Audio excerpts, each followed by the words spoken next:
Hello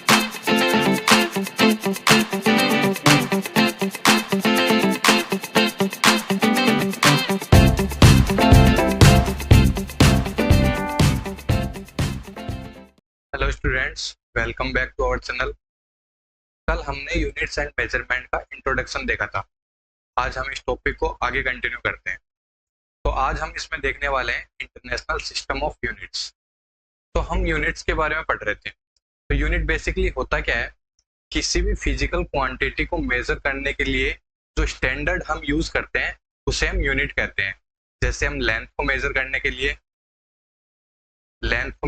लिए metre use करते हैं, और वैसे मास को मेजर करने के लिए हम केजी यूज करते हैं। तो हमने यूनिट्स को दो पार्ट्स में डिवाइड किया है। तो कौन कौन से हैं वो? फर्स्ट है फंडामेंटल यूनिट्स, दूसरा है डिराइव्ड यूनिट्स। तो सबसे पहले हम फंडामेंटल यूनिट्स के बारे में पढ़ते हैं। तो फंडामेंटल यूनिट्स में बेसिकली 7 फंडामेंटल यूनिट्स होती हैं। जैसे कि लेंथ होती है, जिसकी यूनिट होती है मीटर, हम उसे एम से डिनोट करते हैं। अब लेंथ के लिए हम और भी दूसरी यूनिट यूज कर सकते हैं, जैसे कि सेंटीमीटर, किलोमीटर।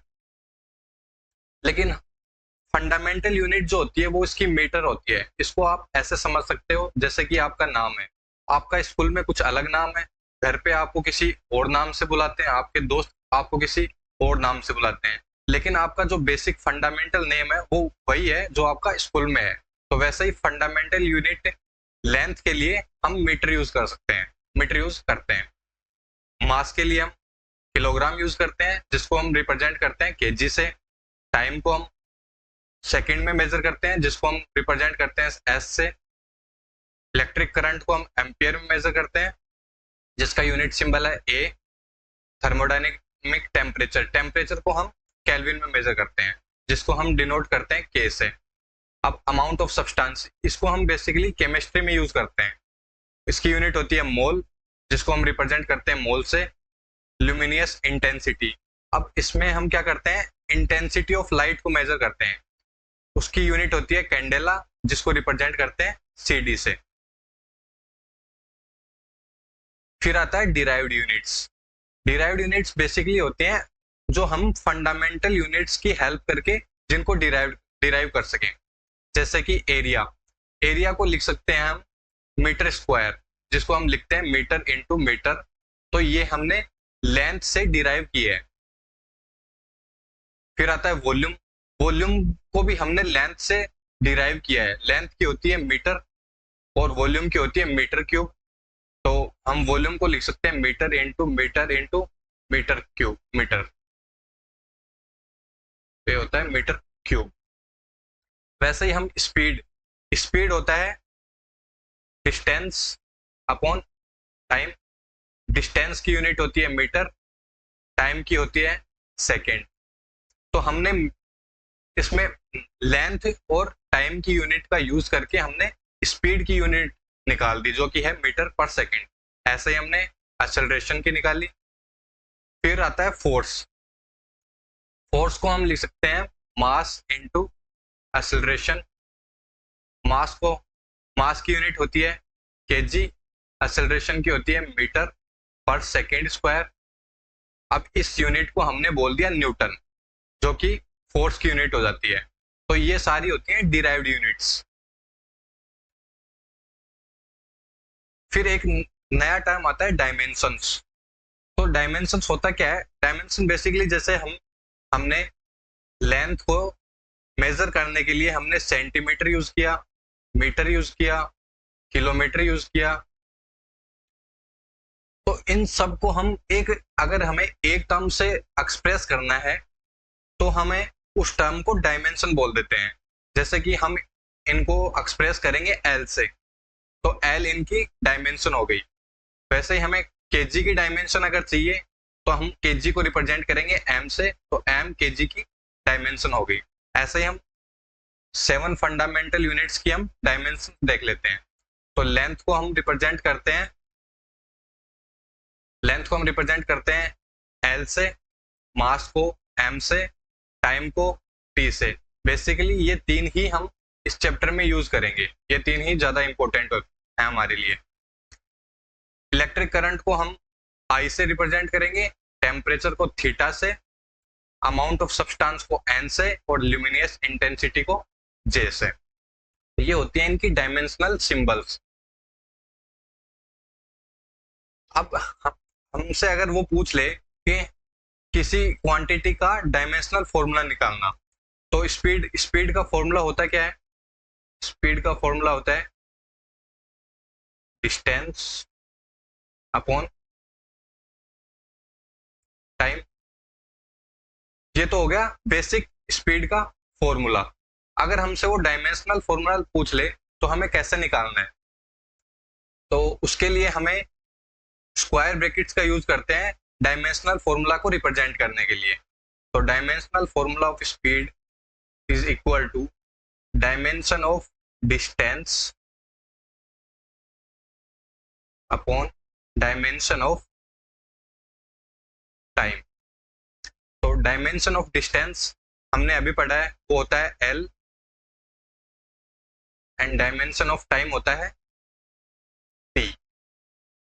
तो हम इसको लिख सकते हैं L T -1। हम इसको ऐसे लिख सकते हैं, लेकिन हम इसका एक प्रॉपर फॉर्मेट होता है।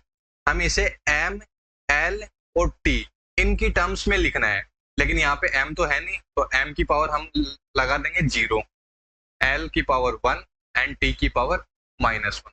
तो ये हो गया बेसिक हमारा फॉर्मेट। हमें इसमें ध्यान रखना है कि हमें स्क्वायर ब्रैकेट, जब भी हम डायमेंशनल फॉर्मूला लिखें तो उसे हमेशा स्क्वायर ब्रैकेट के अंदर ही लिखना होगा, नहीं तो इसका मार्क्स काट लिए जाते हैं। फिर हम अगला देखते हैं जो कि है वॉल्यूम। तो वॉल्यूम होता है मीटर क्यूब। सो अगर वॉल्यूम की हमें डायमेंशन निकालनी है, dimension of volume is equal to, अब मीटर का होता है डायमेंशन L, तो हम इसे लिखेंगे L क्यूब।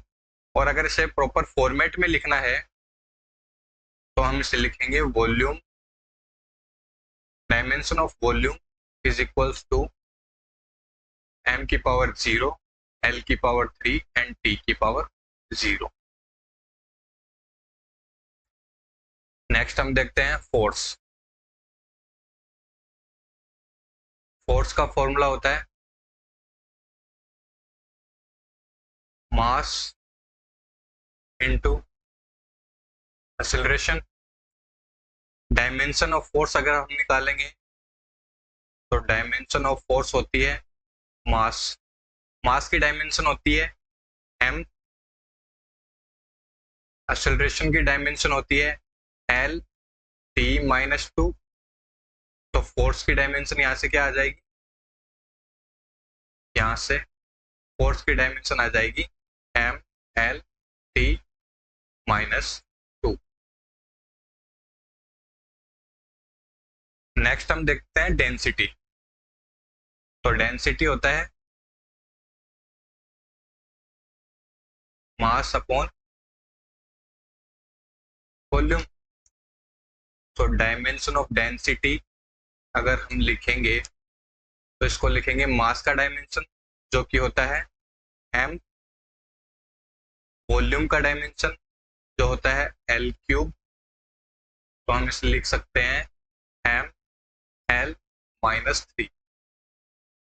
और अगर प्रॉपर फॉर्मेट में अगर हम इसे लिखें तो हम इसे लिख सकते हैं dimension of density is equals to m L -3 T 0।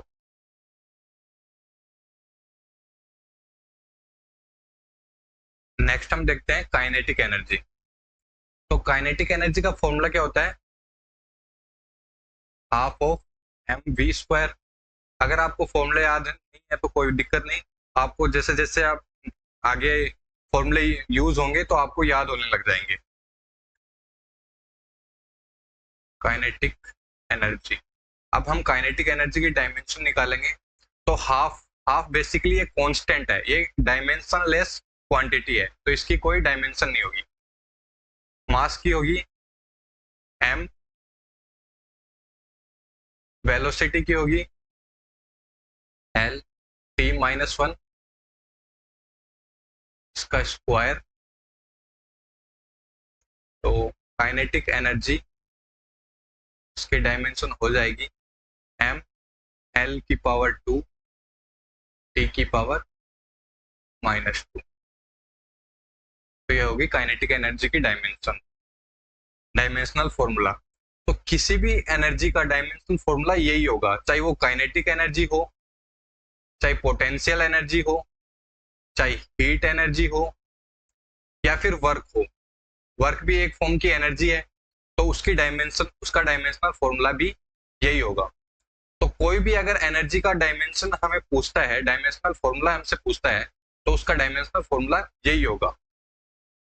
उसका फॉर्मूला अलग अलग हो सकता है, लेकिन डायमेंशनल फॉर्मूला सभी एनर्जीज का सेम होता है। नेक्स्ट हम देखते हैं टॉर्क। तो टॉर्क का फॉर्मूला होता है force into distance, force into distance. तो डायमेंशनल फॉर्मूला ऑफ टॉर्क ये हो जाएगा फोर्स। फोर्स का डायमेंशनल फॉर्मूला हमने देखा है अभी, जो कि होता है ml t माइनस 2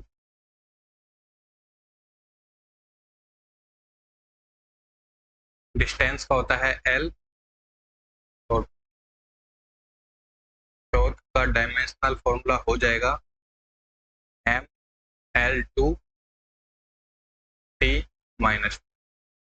अगर आप देखो तो एनर्जी का भी सेम ही आया था, ml2 t माइनस 2।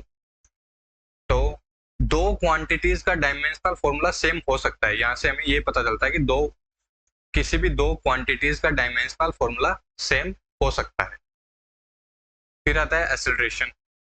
एक्सेलरेशन होता है मीटर पर सेकंड स्क्वायर, ये इसकी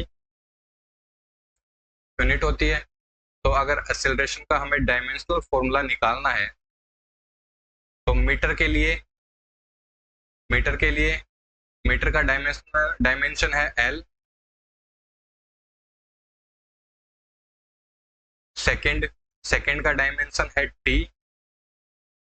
तो ये हो जाएगा l t माइनस 2।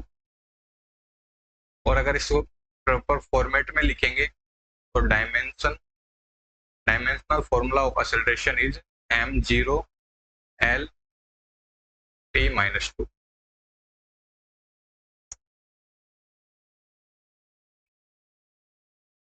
तो हमने देखा वॉल्यूम का डायमेंशनल फॉर्मूला, जो कि होता है L3, वेलोसिटी का L t माइनस 1, फोर्स का ml t माइनस 2। तो ये कुछ डायमेंशनल वेरिएबल्स थे, लेकिन कुछ डायमेंशनलेस वेरिएबल्स भी होते हैं, जैसे एंगल। एंगल क्या होता है? एंगल को हम लिख सकते हैं length of arc upon radius. तो लेंथ का डायमेंशन क्या होगा? L। रेडियस भी एक लेंथ ही होती है, उसका डायमेंशन भी होगा L।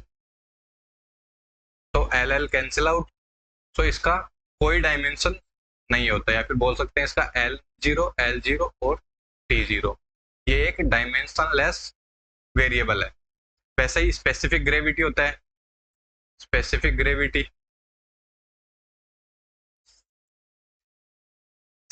ग्रेविटी होता है डेंसिटी ऑफ सब्सटेंस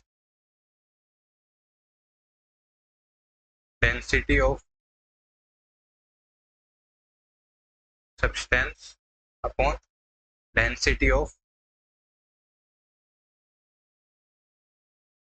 वाटर। तो ऊपर भी डेंसिटी है और नीचे भी डेंसिटी है, तो इसका भी ये भी एक डायमेंशन लेस वेरिएबल है। इसका भी डायमेंशन m0 l0 t0 होगा। फिर आते हैं कुछ कॉन्स्टेंट्स। अब जरूरी नहीं है हर कॉन्स्टेंट डायमेंशनलेस हो, जैसे कि ग्रेविटेशनल कांस्टेंट होता है, ग्रेविटेशनल कांस्टेंट जी, इसकी वैल्यू होती है 6.67 इंटू 10⁻⁻11 और इसकी यूनिट होती है मीटर क्यूब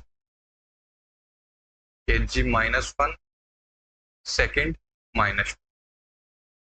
तो यहां से अगर हम इसकी डायमेंशन निकालेंगे तो वो आएगी मीटर, मीटर के लिए L 3, kg के लिए m-1 एंड सेकेंड के लिए t-2। तो ये इसकी डायमेंशन हो जाएगी। तो ग्रेविटेशनल कांस्टेंट का डायमेंशनल फॉर्मूला ये हो जाएगा। लेकिन कुछ डायमेंशनलेस कांस्टेंट भी होते हैं, जैसे पाई। पाई एक डायमेंशनलेस कांस्टेंट है, इसकी कोई यूनिट नहीं होती, तो इसकी कोई डायमेंशन भी नहीं होगी। ई है यूलर्स कांस्टेंट, इसका भी कोई यूनिट नहीं होता, तो इसकी कोई डायमेंशन भी नहीं होगी। और भी कोई कांस्टेंट ले सकते हैं, जैसे कि नंबर्स हो गए,